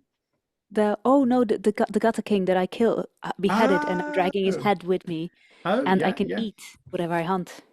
Oh yeah, you can eat that, can't you? So you can do that to get a domain. Yes, you can eat that, and certainly get. I think these are desolate creatures, so you can eat that as you quickly chew on this as you're aiming your bow to kill it. Do you want to make the roll? I'm not going to make you. You've eaten worse things. I'm not going to make you roll to. But I do. I have a minor success. Oh, fantastic! So you're going to take some stress, but you are going to. Do you want to do your stress first of all? We'll see if we deal with these creatures, and then I'll do your stress. I have a question about protection, because you said to Tasha that the protection was removed, so I've removed all. It's one off. It's not. Although you're now on tier 2 of the heart, so yours goes back up to 2. Normally, it's not. It's not just protection. It's like it's hit points. It gets knocked out. But because you've gone deeper in the heart, it depletes. Because you've gone deeper in the heart, yours goes up to 2 because you're now in tier 2. Do you want to roll your stress on the thing, and I'll roll mine on yours, and then we can see how this works.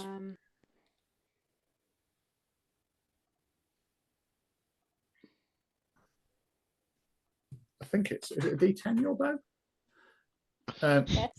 If you want, you can roll. You had a harpoon arrow, remember? So you can roll your D8 and take the best of the 2 of them. That would work as well. I would love to roll my harpoon arrow with that. That's only the second roll of the D8 count, so I have a 6 damage total. Oh yeah, because you get +1 to it. Right, excellent. So you're going to take some stress as well. 6, in fact. That is just going to be 4 blood stress. So you do indeed take this thing out, but we see a crossbow bolt from this as it totters. We still see the bolt fly towards you that might damage you. Let's see. And it does indeed. You're going to take some minor blood fallout. Just bear with me as I find what this is.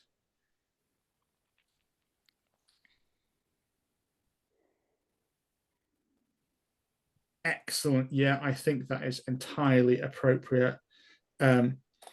You have to, as this crossbow, you just realize you hear the twang of this arrow. You've heard this before, and you have to parry it out with your bow.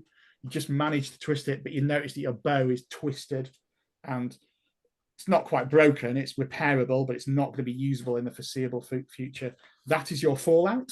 That means you don't take you lose that stress, so you're back down to 3 total stress, and you have taken minor blood fallout as well. So you've hit one of your beats. So you can choose an advance from your book if you want to. We'll let you choose that yourself. When we come back to you, you can tell us that you've got it. The advances are in your character class. You can. One of them is usually just choose an extra skill or domain, but there's other cool stuff. I choose evade. as a skill. Handy. Let's see if that's useful. Excellent. So we see a little shot of Pocholo and Mortimer approaching these big spherical eggs. Mortimer leading the way, ready to take them off.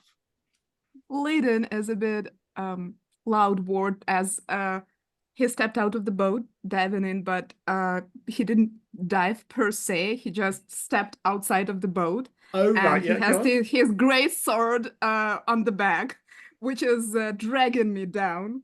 Yeah, basically backwards. Yeah, so I'm still watching Pocholo diving after me. And yeah, but the song leads me. I hope I will land you somewhere are starting near to float towards the eggs. Yes. Pitchwood, you can see the people abseiling have landed on the beast now, and are like shouting and saying, "Oh, there's something going on in the water! Something going on in the water! We need to get the eggs! Need to get the eggs! Let's try and get." You can hear them saying, "If we cut it open, the eggs must be inside." Yeah. And I think, cut them open. I'm going to turn into my flickering zoetrope form and leap upon them to cut them open and see what's inside. Sounds a wonderful idea. Thank you for that. Yes, excellent. Okay. So flickering zoetrope form, that gives you mastery, I think, to kill things, doesn't it? Yeah, hunt and kill checks. Other things.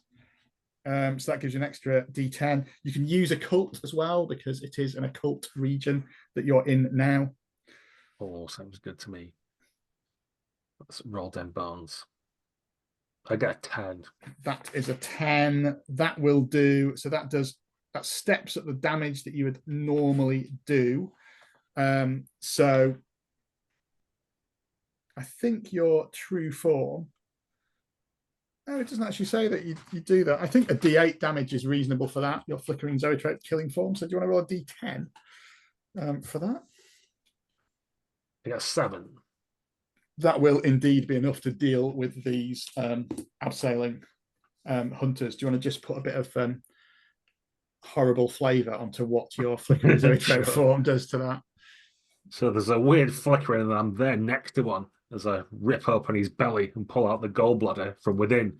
You got egg, and the other one just starts shimming back up the rope as fast. Yes, that's good. Yeah. They're still lowering it, but he's still managing to climb faster up there as he does. Fantastic. So at this like horrific scene, we're back to like the peace of the water. Pocholo, you can see the eggs in front of you. Mortimer is slowly floating up towards you to get them. You have a chance to harvest the eggs. I have no idea what you're going to roll for this. Let's have a think about it. I mean, you're going to harvest the eggs. It's a question of what consequences. I don't know what could possibly go wrong if you fail this. That's not in question. Failure. I think failure, let's be clear about the stakes, is that the harvesting may well be enough. We're at the end of the almanac anyway to wake up this beast. Well, yeah. Okay. Are you doing that thing where you look at your skills? Yeah, I am thinking if I want to use unorthodox methods. I mean, you can. To be fair, to be clear, you can use a cult because everywhere's a cult now because of the thing. So you can definitely use a cult. Yeah. Unorthodox methods you can use. Unorthodox method would let me to just resolve an action with a 6, but on the other hand, I just like the die roll to see what happens. So let's roll some dice. Okay. I think that is much more exciting. And what's on stake is the beast waking up. I really appreciate you taking this decision without mind for the rest of the group as well. That's whatever to be clear to everyone else. Sebastian has a power that lets him just get an automatic result of a 6 and a dice, so succeed definitely. But choosing to roll and take the risk, it's more exciting. Good playing. That's what we want. Yeah, definitely. Yeah. So I'm like taking out these weird technological things that I have, and I screw some things together and get like, these things that you use to trim a hedge. Something like that in electric underwater version. Yeah. And I just like walk up to the beast and like, okay, we want to harvest the eggs. Well, let's press this button, and then with a little bit of magic, and it starts glowing, and like this machine starts like spinning and doing some chainsaw thing, and I just like go. Can I help? Yeah. How? It's kind of, has these beautiful eggs. It's like. Well, I'm clearly he's using unorthodox methods. I'm still in the gray where there isn't the real world is a mere echo of what is happening in the life in the world of living. So I'm giving you a handful of teeth, saying, "Take this; it will help." Oh, thank you! And I stuff them in my mouth and chew them. Of course, yeah. Where else do you put teeth? I mean, it's just... Excellent. That's worth an extra D10. Let's roll this dice. So probably it's probably hunt to harvest eggs. Actually, I don't have hunt, so I think you have got a cult though, haven't you? So you can use a cult. have a cult, and you've got a D10 from Mortimer's help. So I got think that's from Mortimer's teeth. Okay. I think that's 3 D10. Is that right? Yeah, 3 D10 then. Okay, let's see what we roll. Oh, it's an 8, a 6, and an 8. So no stress either. So you do indeed manage to get your big net full of eggs. And I think that is where you can sort of pull it back up to the boat. Mortimer, there's more eggs there. There's more eggs there you could get. It might wake up the beast, but there's more eggs you could get. I hope they're ever so gentle. I'm in. Yeah, I want to go deeper. Let me just figure out what do I roll. I think we said hunt and hunt, a cult or wild, because it's a beast.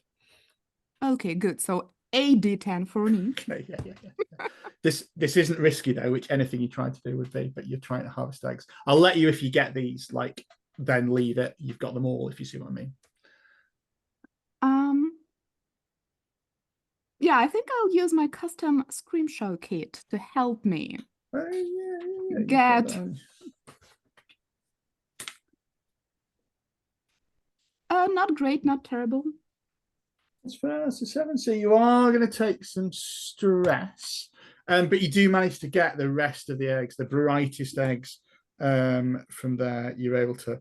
I only take those who are shining the brightest, even in the gray. The ones that are ready to hatch, they're probably the best ones to take. Edge. Yes. What's going to happen when they hatch? We'll leave that for another day. You're going to take some stress, though. This is going to be to Echo again. This is going to be 4 Echo, which puts you up to a total stress of 10. Again, it's good playing this, Tasha. That's what you meant to do. And you are going to take Echo for that again. So I think we see Mortimer float back up. You maybe pass out because, as we've established, Pacholo doesn't need to breathe water, but you breathe air, but you do. Go on. Is that a major fallout? It's not, because you only got 1 to 6 on the D12 is minor. 6, 7 to 12 gives you. Fine. So I think I just exit the gray and find myself at the bottom of the lake with these eggs. Yeah, so I cannot even maneuver properly back to the surface because I'm not using hands. I'm holding the eggs, the precious cargo. So it's better than that, actually. What happens, because one of the fallouts you can take from Echo is a glitch where you just disappear from the world for a period of time. So that happens. There's no sign of Mortimer, but you're going to reappear at the end somehow. Somewhere. Because the heart will protect and envelop you and make sure you arrive at the worst possible time. So you're back, you've got the eggs, you're all on the boat. Mortimer, it seems, has gone, but he was in the grey before. Maybe he's there, maybe he's that. What's your plan now? You can see on the far side of the lake that there are boats coming in now as well. other pursuers? Well, we could wake the beast as a distraction. I Well, always wanted to know how it tasted. Aren't you curious? uh, first of all, I wanted to suggest to ditch this researcher. We have the eggs now. You have the eggs. Brilliant, brilliant. He He can't says, "Look, see us. The So beast just is going to dump wake him. up anyway. It's going to wake up soon anyway. That's why it was so important we got the beast. Please just take us home for the eggs. How many have you got?" As he's like feeling them and trying to count how many there are. Oh, I'll give him a gallbladder. Oh, this one's good. This one's very sorry. Excellent. So yeah, is that the plan? Wake the beast? Well, I don't know. I'll get mixed messages from my team. Well- you see Endures Winter's Frost like sharpening her knife to like start cutting out wedges, looking at you. Okay. One thing that I wanted to do, if I arrive at the boat and I look around and I see this bent bow lying on the somewhere in the boat, I can repair something. Once per session, you can repair something in a matter of seconds, even if it would normally take hours.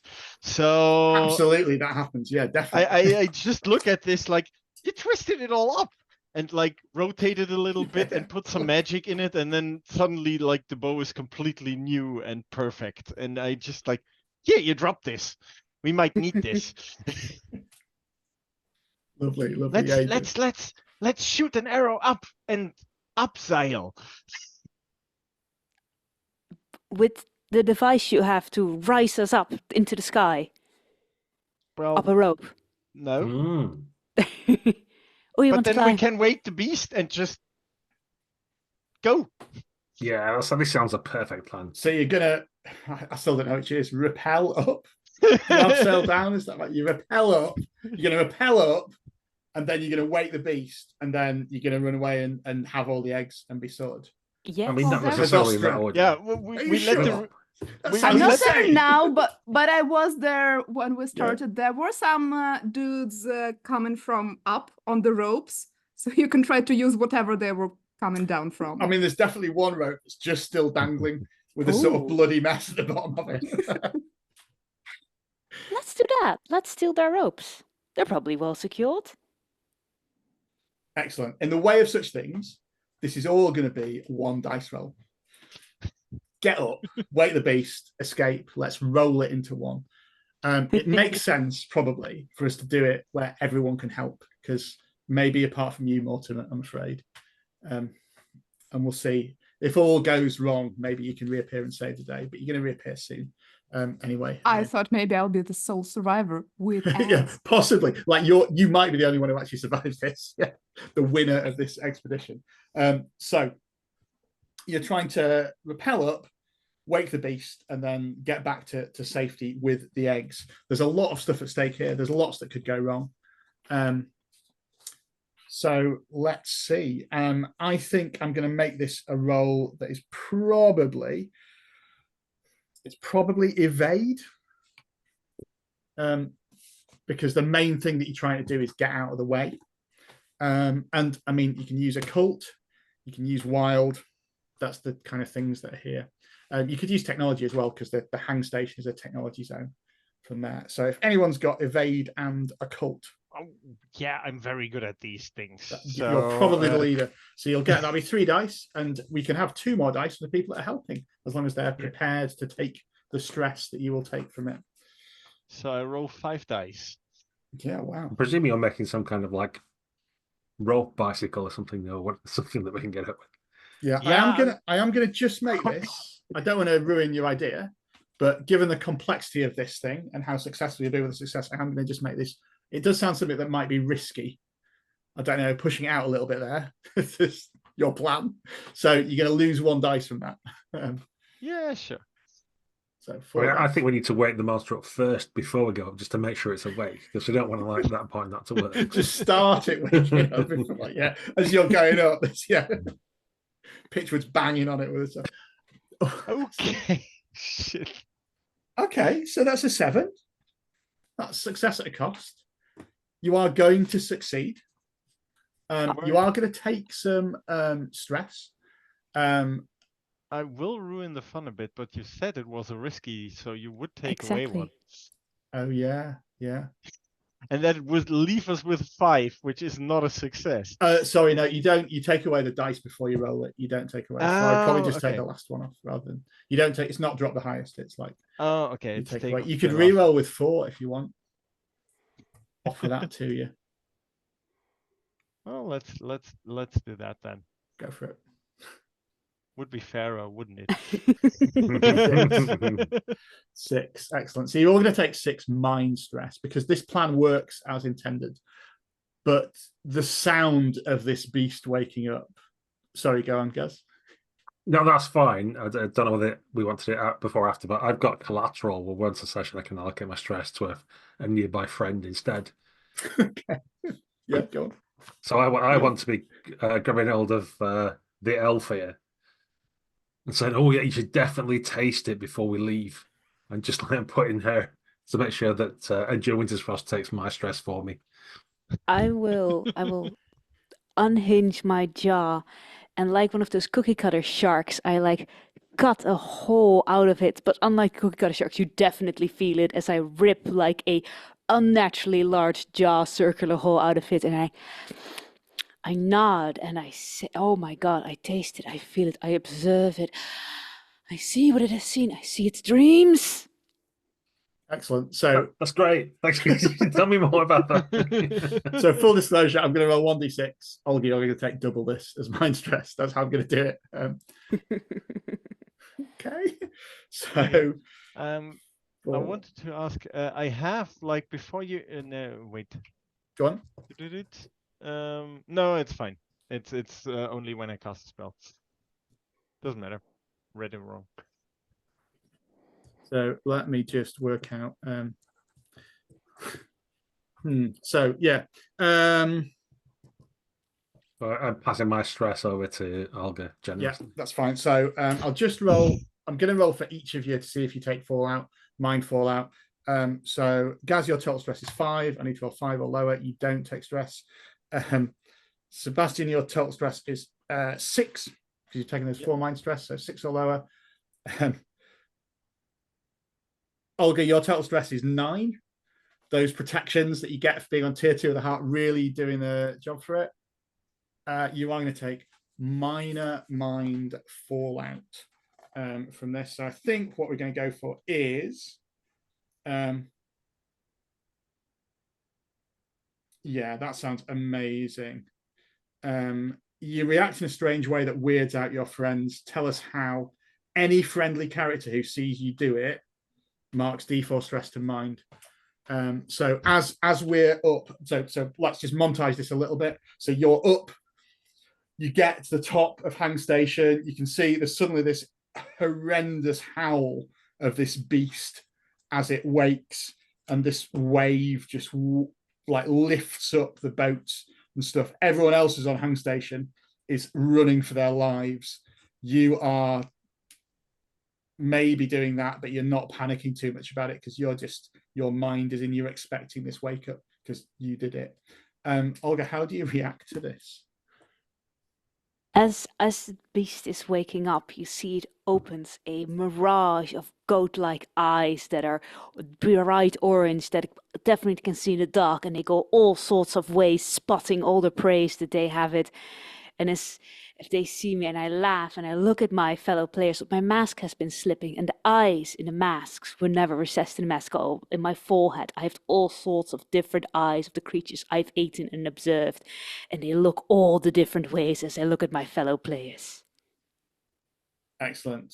We will resolve that D4 mind stress just in how we react to that rather than rolling and everyone getting fallout potentially again from there. So let's flash cut to it. You've got the eggs. We can do a quick montage of you rushing back to Derelictus. You are able to get not just the tasty eggs and reward, but lots of good stuff, everything that helps you on your quest from the spires. You have managed to successfully harvest the eggs from the Hang Station beast. all that remains is for us to just round off a little one shot with a little scene from each player as we see what you're like in the aftermath of you surviving this dangerous mission. Mortimer, we're going to come to you. Well, I'm going to say we might come to you last. We might come to you. You're going to reappear at some point in this scene because this is the next scene. So feel free in anyone's narration to appear with all your eggs from having been at the bottom of the lake. Or if you don't want to come, you can have your own little scene at the end. Does that sound fair enough? So feel free to join in at any point because you've got that sort of narrative thing to do. Let's start with Pitchwood then. What do we see of Pitchwood as he's celebrating she's celebrating her? Pitchwood is sat with her two new friends, and they've got a big egg between them, and they've all got like a bamboo fishing pole that's hollow that's stuck in it like a straw, and they're all greedily sucking away this lovely, lovely egg. Strange dreams it's giving you, yeah. While an aggressive dog looks on from one side, waiting for its moment to speak to me. Excellent. Olga, what's Endures Winter's Frost doing? Endures Winterfrost has refashioned her mask. She's showered, she's clean, she's proper again, and you see the bounty, the coin that she has. She drags to her little studio apartment, and there's this chest, and has a little name on it, and it says, the send Pacholo back to the Spire Fund, and she puts it in that little chest, where she feels very guiltily, and she prays for that his innocence once again is proven for her sins. Beautiful. Pacholo. Sebastian, what do you see? Pacholo is, I think, you seem like back at Hang Station after the devastation that the beast caused, and the beast probably's gone to somewhere and left the entire station, and you see him just like having this small kind of almost like an altar built with like one of the eggs, and it's just cracking up, and there is something crawling out of there that just looks like the thing, and he's like just you feeding picked the ones it, that were and ready, like, didn't you? Yeah. it's just feeding it like, you will just look like mommy. Yeah. Be careful, they grow quick. You don't know how big they're going to get. Yeah. Mortimer, where do you reappear with your eggs? The final scene. I guess in case of Mortimer, it would be not only where, but also when. I reappear at the shore of the same lake, but probably a couple of weeks after. And sadly, Mortimer reappears from the gray in the world of living again, but the eggs stay in the gray. So I've got these gray eggs, which now look almost as if made of stone, and I'm not sure if it's still possible to hatch any of those, if it will take some magic or something. So I use one of the eggs to make a new scrimshaw for me. And I carry the rest with me, hoping that in my travels down the heart, I will find a magic which can bring life back to the eggs, and maybe one day they will that certainly sounds like a follow-up adventure as Mortimer tries to hatch their ghost eggs. What could possibly go wrong with that? Who knows? Thanks so much for playing. Thanks so much for watching. Viewers at home, remember to like and subscribe. Watch out what you're doing. Check out Rowan Rookie to Cards games, this and Spire, and lots of other cool stuff they've got on here. This adventure is on my blog, burnafterrunning.com. You can find it there if you want to run it yourself. To people who've not watched it before, spoilers, I don't know, there are spoilers. You'll see it's fairly loose. We made up a lot of stuff.